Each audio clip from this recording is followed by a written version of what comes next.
Welcome to the Pebble Group's half year 22 results. We'll give you headlines of the group numbers, then we'll dive into our individual businesses and happy to take any questions at the end.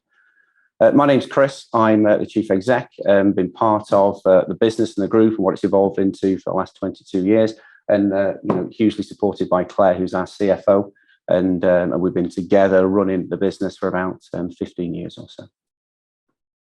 I'm going to talk a little bit about the industry to start with and the industry we operate in, and then from there go through our numbers and the individual businesses themselves. So the promotional products industry is much larger than a lot of people might think. It's around about a 50 billion industry overall. The reason why it's so large is all businesses, all sizes, sectors and geographies really are proud of who they are and really enjoy using product to make an emotional engagement with their stakeholders. That might be their employees, their customers, for general marketing purposes. But again, any size, any type of business really enjoy putting their brand out there to engage and make an emotional connection with their stakeholders. And that 50 billion, we estimate around half of that industry is in North America. The way the industry is built up is that we have the brands who kind of create that demand. And then behind that, and just like talk you through a little bit of the supply chain, we have our suppliers. So suppliers are often product focused. So it might be drinkware, writing instruments, clothing, but the actual brand wants all of those items. And with the suppliers being specialists, it creates a need for this group in the middle, the distributors.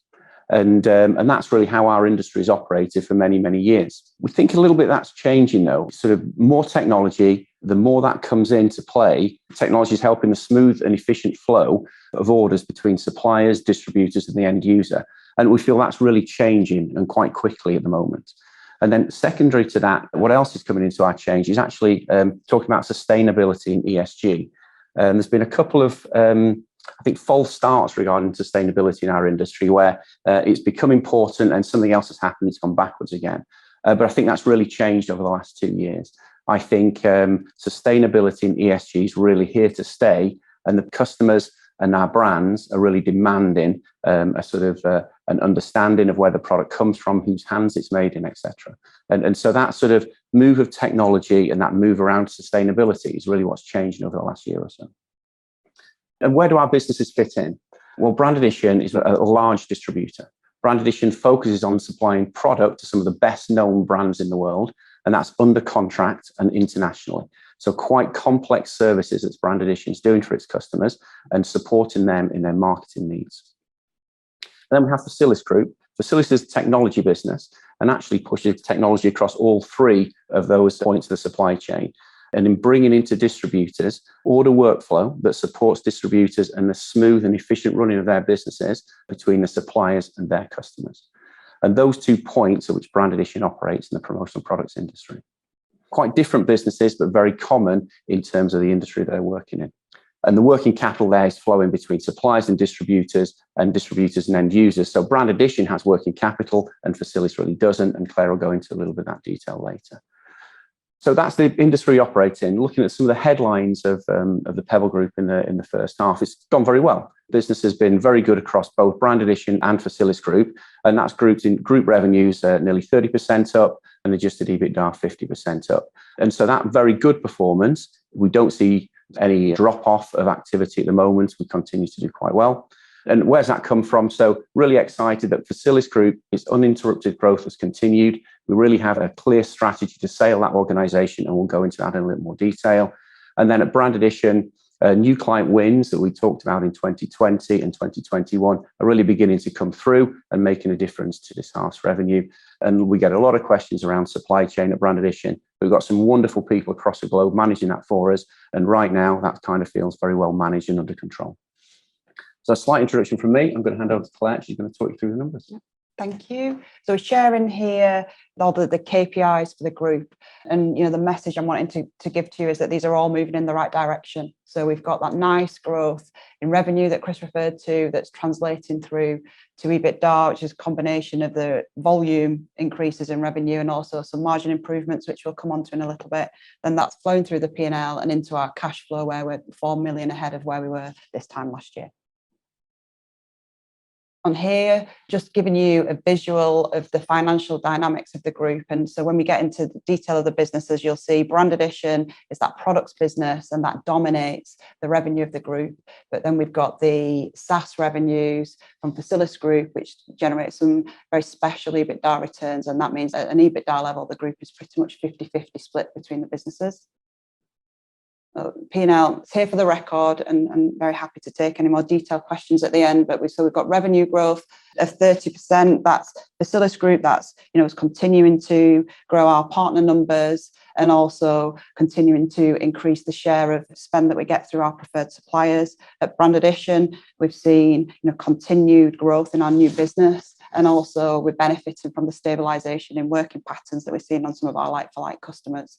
The gross profit numbers move forward, and again that's coming from Brand Addition. We've pointed to that at the start of the year. That really well managed supply chain is coming through in our numbers, and we're getting back to the 30% levels that we'd always indicated.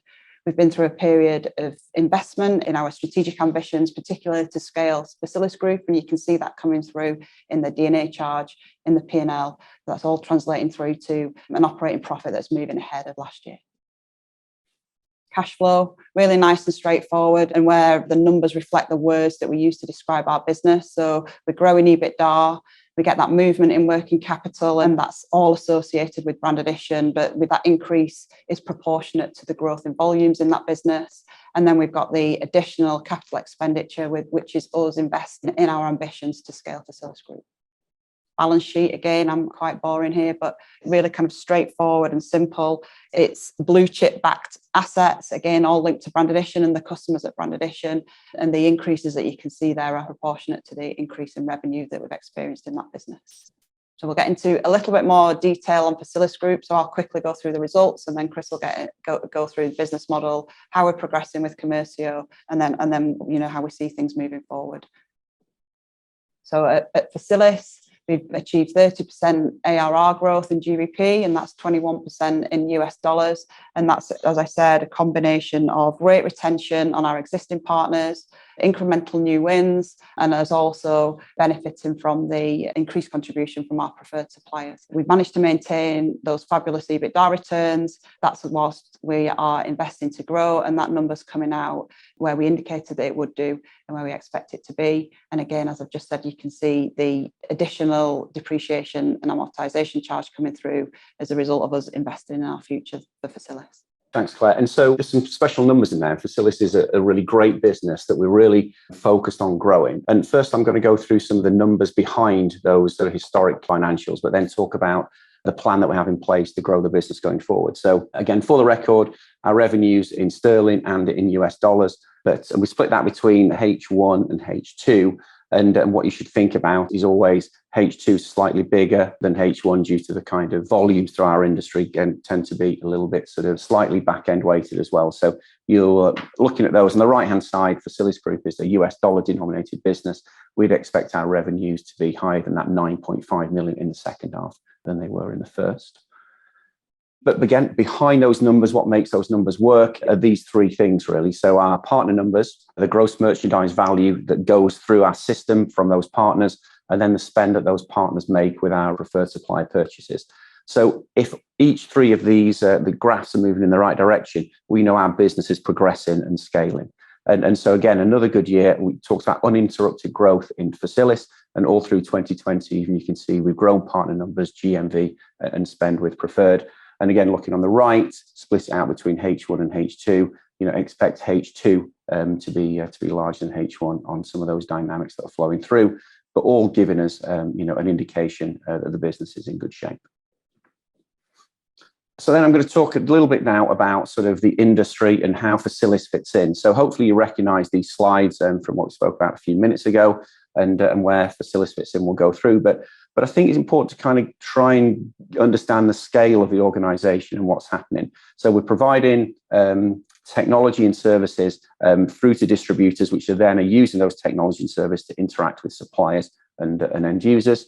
And the volume that's actually happening there, so trying to piece it all together, you can see we talked about the 218 partners that we have, and they're to sit as those distributors. But the volumes that have been created here, we kind of trying to put them all on one slide, nearly 1 million orders those partners are creating with their customers. And that's creating on a rolling 12-month basis now, around about $1.3 billion of GMV. And then taking the gross margin away, you can see around about $1 billion of purchases go back to the suppliers. So that really gives you a sense that in the industry, and if the US industry is around 25 billion, or the North American industry, you can see there's an awful lot of volume and a decent market share that we're beginning to do. Now, sort of Facilisgroup's revenue model and what it does, we have a product called Syncor, which is really helping the order workflow of our partners and making orders smoothly run through the system, all the way from discussion, quotation to invoice. And that happens through Syncor. It allows our partners to professionalize, to grow their own organizations, and spend more time with their customers than internally on their system. So it's a really kind of supportive piece of technology that does that. We have income from two areas through Syncor, and picking the middle point, first point two, is that our partners pay us a subscription for that technology on a monthly basis.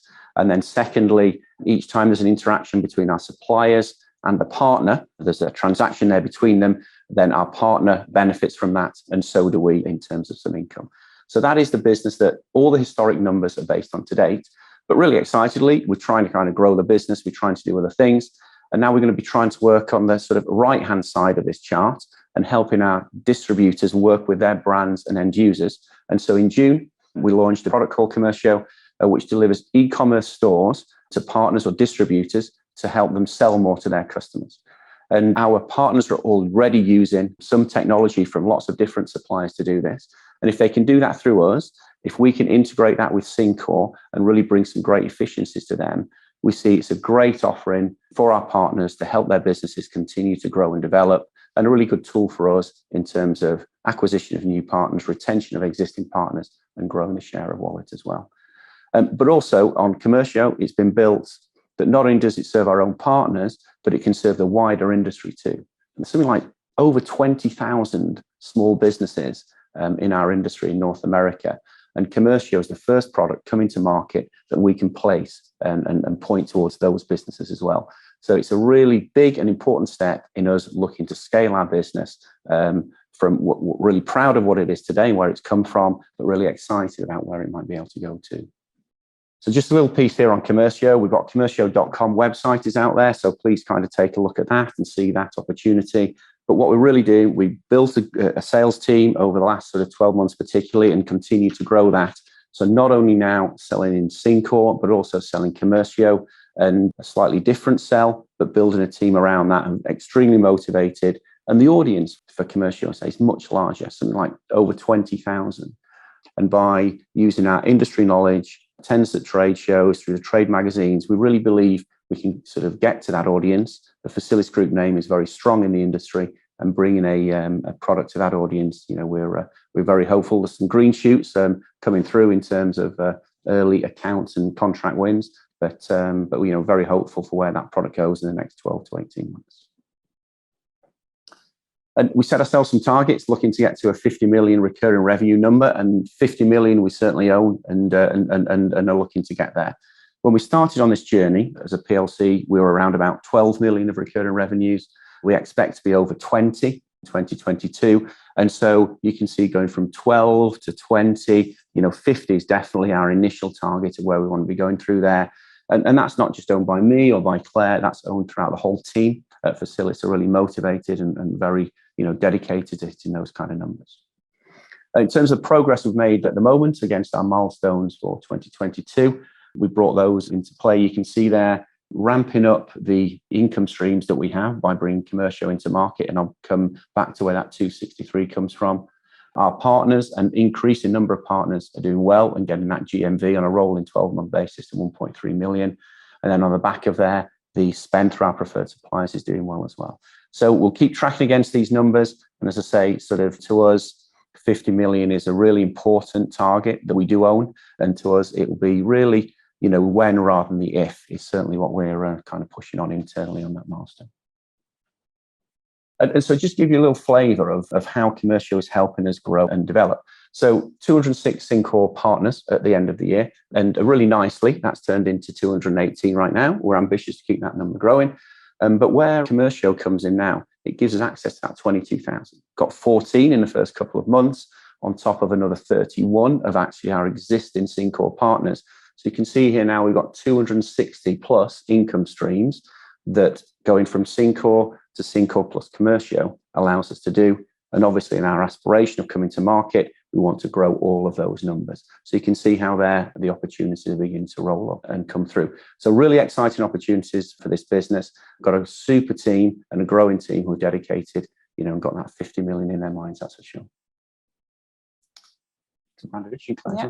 Yeah, thank you. So we'll go through the numbers for Brand Addition and then share a little bit of our thinking on the outlook for the rest of the year. Fabulous revenue growth at Brand Addition. So that's, continues against what was a strong comparator last year, but we're 30% up at June 22 versus June 21. And that's a combination, I think, as I've already said, of continued success with new business and also us seeing the impact of the stabilization of working patterns across our customer base.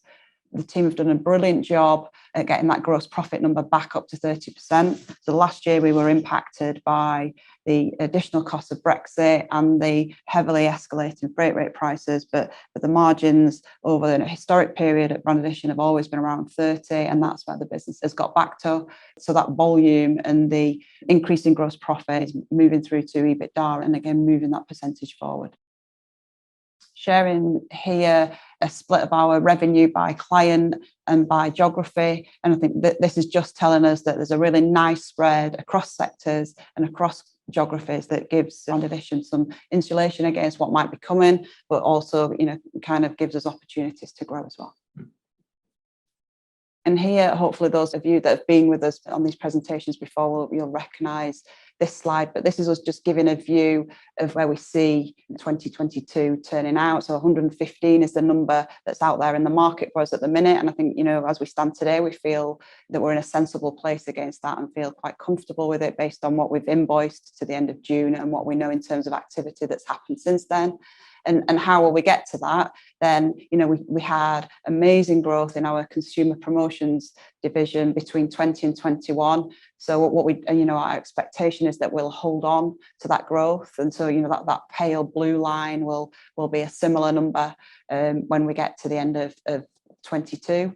I've said already, we've had great success with new business, and we see that number moving forward versus what it was in 21. And then again, the gap will be plugged by those like-for-like businesses where we're seeing additional volumes as our worlds kind of stabilise and the new norm has appeared.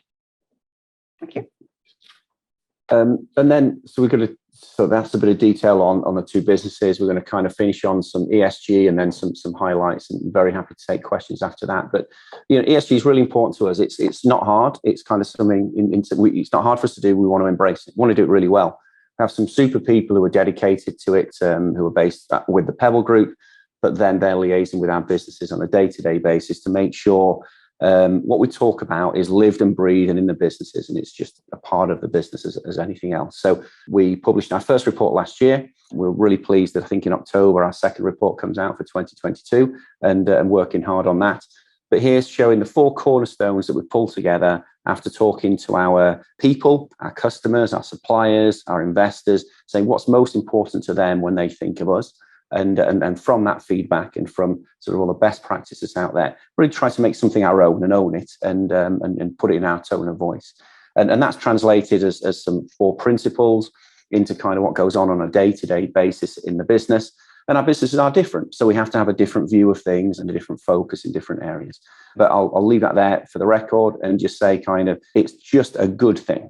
Kind of why don't businesses want to work hard at doing the right thing for the environment, for their customers, for their people, for our investors. And I think that's what we see ESG at, and something we really want to do and embrace on a day-to-day basis. So finishing, with our outlook and our messages. It's a strange world out there. We're out there seeing investors on a day-to-day basis, and we're getting a lot of questions about the sort of defensive nature of the business, and are we seeing any softening of orders right now? And the answer to that is, we feel really well placed. I think behind us, we've got a good set of results, and a really set of results we're really proud of. And I think ahead of us, we've got clear strategies, where we sit today, we feel very well placed against the expectations that are out there in the market. And I think, the results that we just talked about for the last 20 minutes or so, don't happen by accident. They happen because there's a really dedicated group of people working really hard to a good plan. And kind of when you pull those two things together, I think that makes for a good business, and a business I think that is, Claire and I have been working together for 15 years. There's a lot of people we've seen all types of economic cycle, all types of currency changes, all types of change in the market. But we feel we kind of, our business and our people are good enough to adapt to all of those situations. And as I say, good set of half-year results behind us.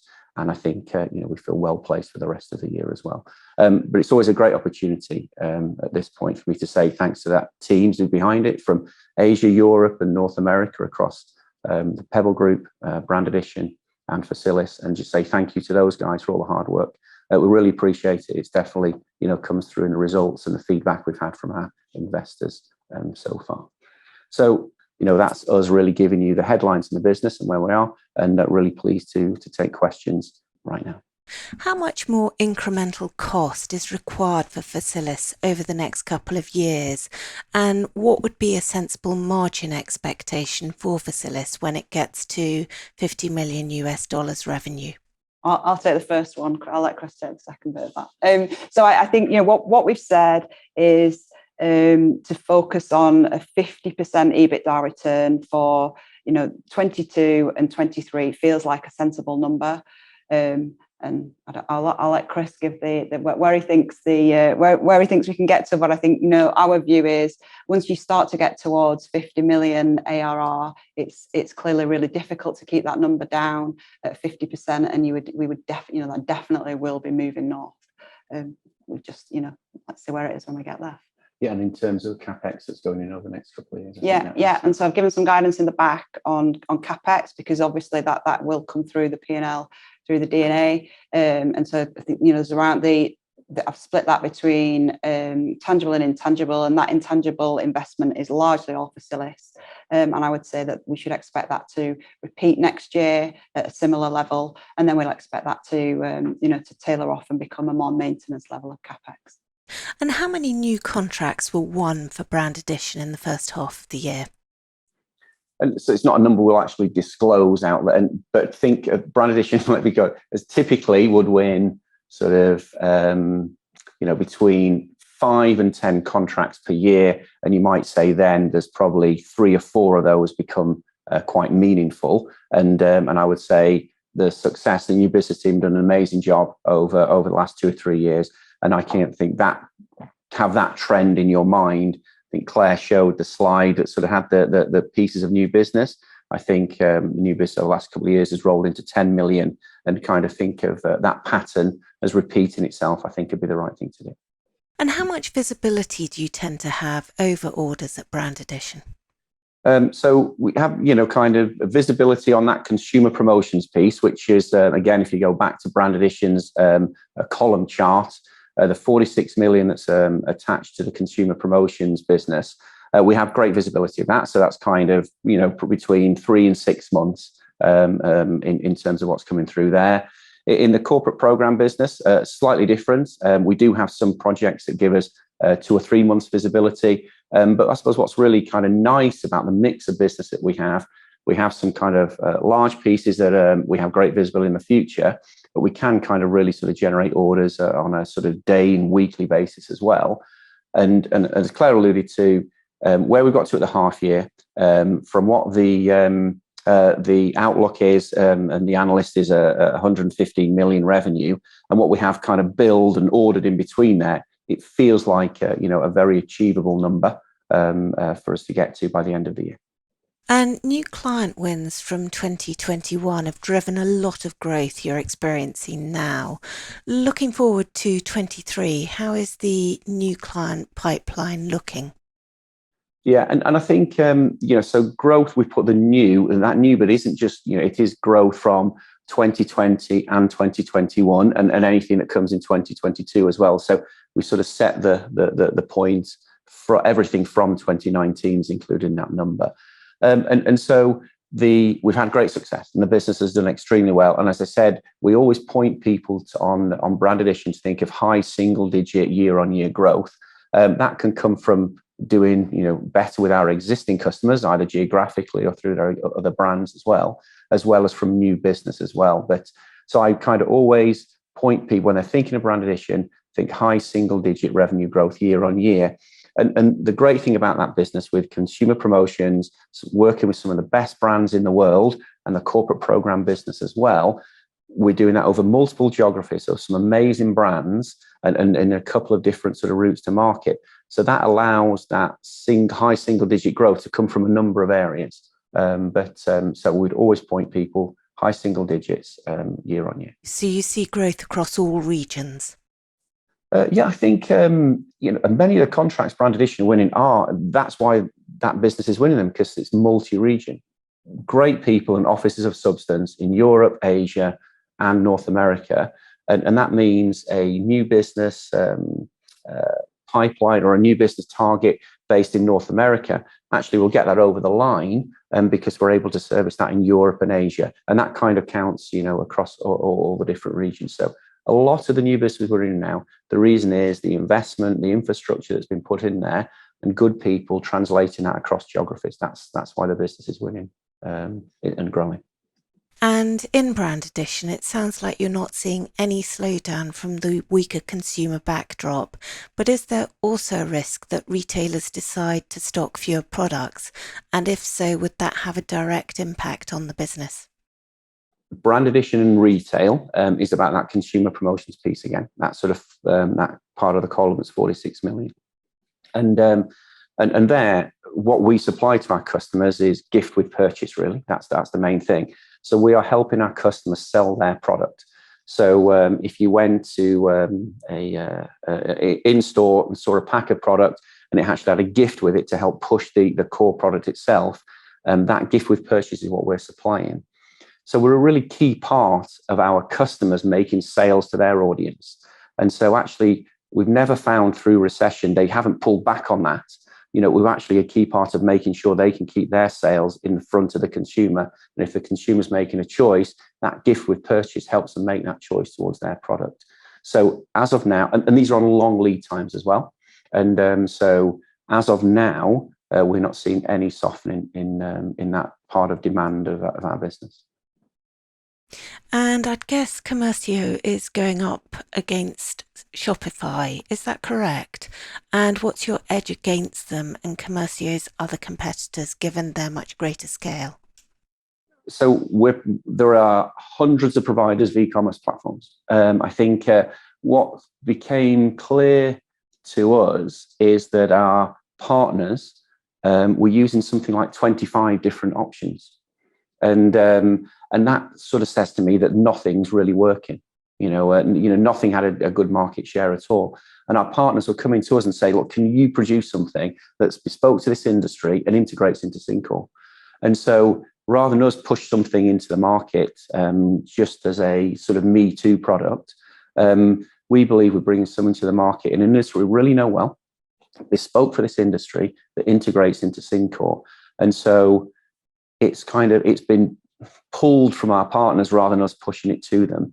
And obviously, kind of in knowing the industry, we do believe there's it's huge. It's 25 million in North America, 20,000 businesses, and if we can capture some of that market share, I think it can be a really exciting second products that we bring to market. And Facilis overhead has risen in line with revenue. When do you see that levelling off, or is it quasi-variable with revenue?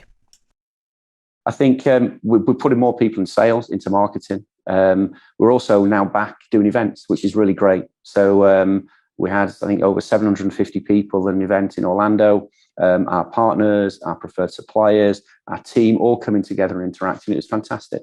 And that, spending money in that way is a really good thing. That supports retention of our partners. It supports our community at Facilisgroup, which is a really important part of the business.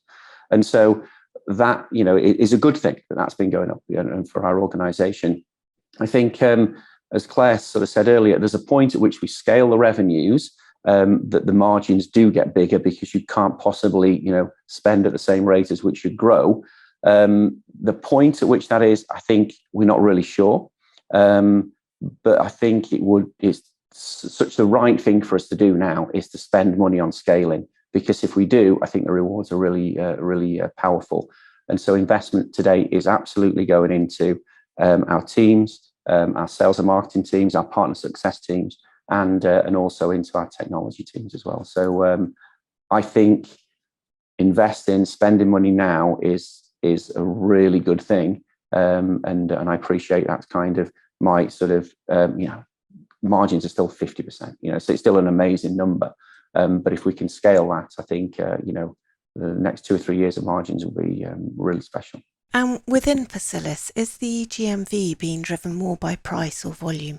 There is more partners, so therefore, that has a direct impact. But I do think our partners are doing better. I hope Facilis plays a part in that. Their relationship with their preferred suppliers plays a part in that too. But they're good businesses that join Facilis. Good, very professionally run, ambitious businesses. And we are there to help them grow. They're making the decisions. They're doing it at the end of the day. But I'm absolutely sure that it is based upon their growth, not on the back of inflation, but their growth in terms of their own businesses growing better, attracting more customers. And so, I hope we play a part in that. But our partners are ambitious and bright, excellent business people, and we're thrilled to be helping them on their journey. Thank you. And can you increase your share of transaction value in Syncore? I think we want to make sure it's a win-win situation for everybody. So and retention is really high. So in terms of if we help our partners grow, we think we should be able to share in that. So if their GMV grows, I think our fees growing in tandem with that, I think is a good thing, and that's in place. Bringing products like Commercio to market is increasing the share of their spend in technology, and I think that's a really good thing for us. And so I think that's how our business model works today. And in terms of we help our customers grow, and in turn we grow with them. And if we can bring new products to market that help them sell, that help them become more efficient, again, that extends the share of wallet. And so our target of 50 million is based upon that premise, as opposed to simply increasing their fees.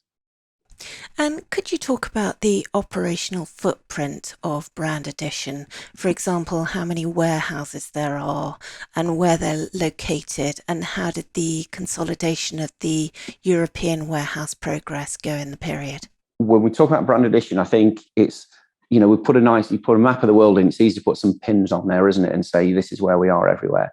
I think Brand Addition's got centers of excellence or offices of substance in 3 major regions, in Asia and in Europe and in North America. And we have warehouses in each 3 of those regions. And so our warehouse in North America is in St. Louis, where our business is based there.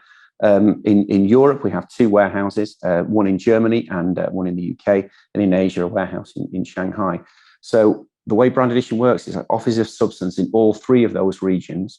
And so if one of our clients is, big in one area, but has still smaller but important parts of its business in the other regions, we can support them as well.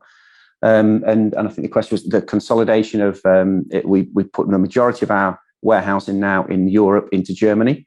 And that is all. I think we consolidated 3 warehouses into one, and we have one of our really experienced team members kind of has managed that process, and now orders been received, orders are going out the door, and that business is working very smoothly between Germany and Manchester, and working with the kind of Brand Addition teams across Europe.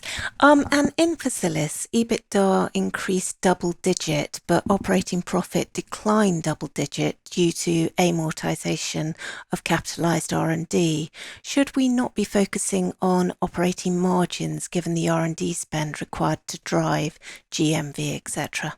Yeah, and I think I feel like we've been fairly transparent about that as we've been through this process. So we've been really clear that for us to get to that 50 million, that we need to invest in capex, and which is what we've done. And as we're releasing those products to market, then we can see the impact of that coming through, and that will have a short-term impact on our operating profit returns whilst we grow the revenue line from those new products. So I think. Yeah, we can look at that. I hope it's not a surprise to anybody. We've shared what our investment's been, and we've got a really clear 3-year amortization policy, and we're on that journey, and that's what the impact on the operating profit margin has been. Yeah, and I think the answer, we should look at all the main ratios and KPIs, because it's all part of the story. So we've been trying to be, and say that's definitely our aim, to be really clear about the strategy, how we're looking to come to market and how we're looking to grow. And so it's really important for us, I think, that our words and our numbers sit together, and you can kind of come on the journey with us. So investment has been made, but not to drive GMV. Investment has been made to drive new products coming into the market, to widen our addressable market and help scale the business.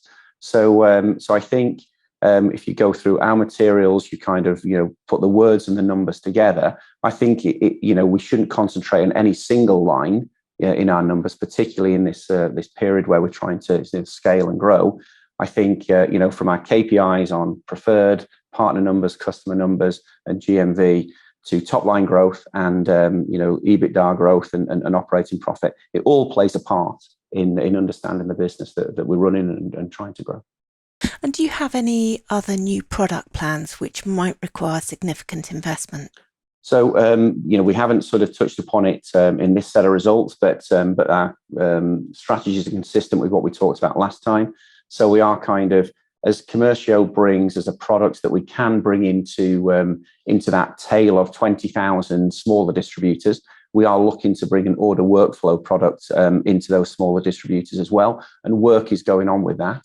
But that isn't over and above what Claire's talked about in terms of the investment. That is part of the investment that's going in. It's just a little further down the road than Commercio. We wanted to concentrate on Commercio today. But when we come to speak in March, we'll be bringing that sort of that orders to the smaller business, that product into view for everybody then.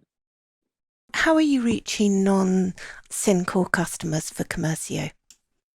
Yeah, so the North American market is huge. To repeat, 20+ billion of sales, 20+ thousand distributors. So it's very large, but in some ways it's quite small. So it's the same sort of industry trade bodies, industry service providers that are out there. We all go to the same shows, read the same websites and trade magazines. So we do have a sales and marketing team that are really focused on engaging, communicating with our audience. And Facilisgroup has a great reputation, long-standing in the business. And so, we can go to that market in a slightly different way to what we're going for Syncore users. And we'll learn, I've got no doubt, and as we go. But we believe it's an audience that we can understand, we can find, and hopefully communicate well with. And as I say, it's 22,000. Doesn't take us too much market share to making some good inroads and up that sort of scaling exercise that we're trying to do. Chris, do you have any closing remarks? I think I only kind of take this opportunity every time to say, results don't happen by accident. It's an amazing group of people I've got the pleasure of working with. Claire's definitely amongst that, but everyone else, out there too, across Facilis, Brand Addition, Pebble Group. So always a big thanks to them for their efforts and hard work. And we'll be here in 6 months' time, and to communicate our second half results, and look forward to that.